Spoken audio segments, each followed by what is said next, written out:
পুরো এপিসোড দেখতে জি5 অ্যাপ এখনই ডাউনলোড করুন।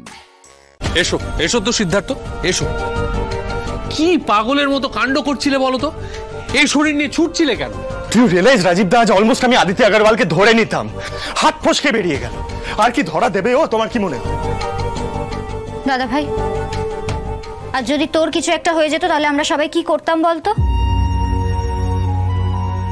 আর সাক্ষ্য বেচারা কি ঘাবড়ে আছে দেখেছিস তুই? সাক্ষ্য, just be a brave boy. Don't be afraid, huh? Be a brave boy. Sir, brave বয় বলে আপনি ওকে কি বলতে চাইছেন? যে ব্রেভ বয় ও যেন না ঘাবড়ায়। স্যার, ওর আপনি ছাড়া আর কেউ নেই পৃথিবীতে। আপনি রিয়েলাইজ করেন না সেটা? আপনি ওর একমাত্র গার্ডিয়ান। মিঠি কিন্তু একদম ঠিক কথা বলেছে। অন্যদের সাথে কিন্তু তোর একটা তফাৎ আছে। সাক্ষ্যর কাছে বাবা মা সবটা তুই। দাদা ভাই, তুমি ওকে যতই বকো আর ও তোমাকে যতই ভয় পাক, শেষমেশ কিন্তু ও তোমাকেই জানে। মিঠাই চলে যাওয়ার পর থেকে তো তুমি ওকে মানুষ করেছো, তাই না? সিদ্ধার্থ চলো, বসবে, চলো চলো তো, চলো।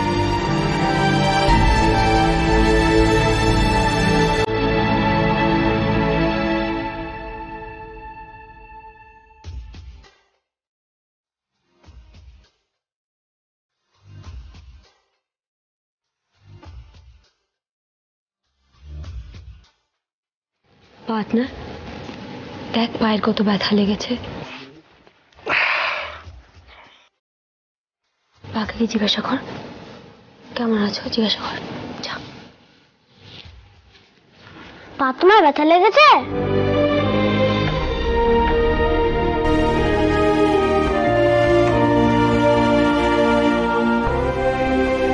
লেগেছে সাক্ষ্য, হালকা লেগেছে। Don't worry about me.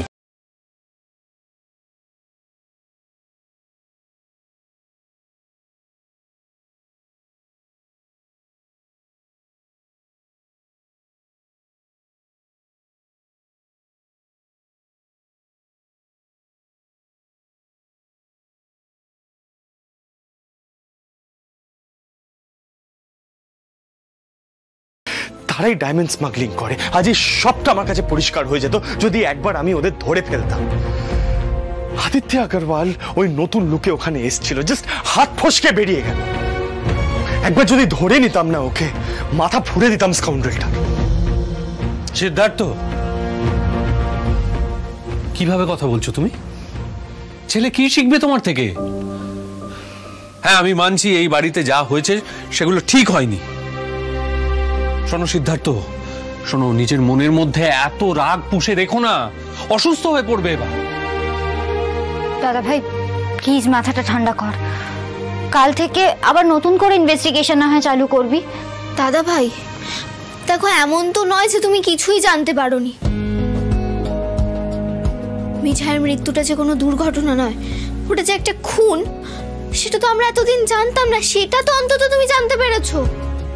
হ্যাঁ, আর মিঠি আর সাক্ষ্যকে যারা কিডন্যাপ করেছিল তারাই যে মিঠাইয়ের খুনের পেছনে আছে সেটাও তো জানতে পারলি। দেখ দাদা ভাই, তুই কিন্তু রহস্যের অনেকটা কাছাকাছি চলে গেছিস। তুই এইটুকু তো জানতে পেরেছিস যে আদিত্য আগরওয়ালি নিচের লুকটুক চেঞ্জ করে এই সব কিছু করিয়েছে। একদম ঠিক কথা বলেছে মেজগিন্নি। সিদ্ধার্থ, সেই মুখটাকে শনাক্ত করে ফেলতে পারলেই তো তুমি প্রমাণ সহ ওকে হাতে নাতে ধরতে পারবে। শুধু শুধু নিজেকে দোষ দিও না, ভেবো না যে তুমি কোনো ভুল করছো।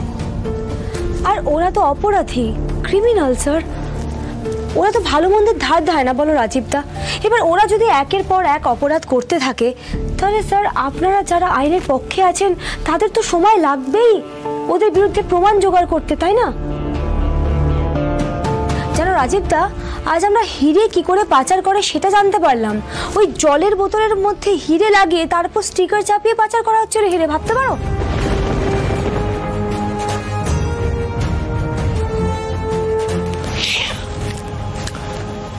রাজিদা, অনেক রাত হয়েছে, তোমরা বরং বাড়ি যাও সবাই। আমি একটু ফ্রেশ হয়ে নি, কাল সকালে আবার সবটা নতুন করে ভেবে দেখব। শ্রী, রাতুল ফিরলেই একবার আমার সাথে মিট করতে বলবি। ওকে ওই হার্ড ডিস্কটা দেবো, ওই পাসওয়ার্ডটা ক্র্যাক করতে হবে ওকে। সেসব তো ঠিক আছে দাদা ভাই, কিন্তু একজন ডাক্তার না না, কোনো দরকার নেই, আমি এইসবে ইউজ টু হয়ে গেছি, আমি নিজেই ড্রেসিং করে নেব।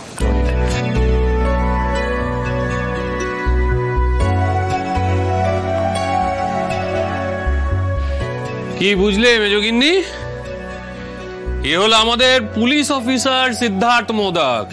এ তো রাজীব কুমারের মতো ছাপোষা লোক নয় যে একটু কেটে ছড়ে গেলেই নন্দু গিন্নি বলে হাঁক ডাক শুরু করবে।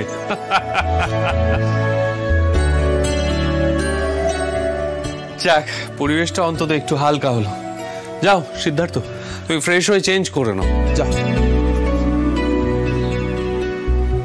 গিন্নি চলো, আমরা তো কি হলো?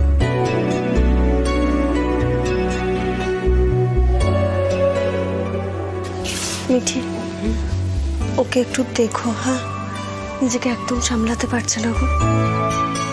ও কিন্তু নিজে নিজে ড্রেসিং করতে পারবে না মিঠি। আরে মিঠি তো আছে, ওর সব ঠিক ম্যানেজ করে নেবে। আমরা বরং সিংহবাসাইকে একটু একা ছেড়ে দিই, চল।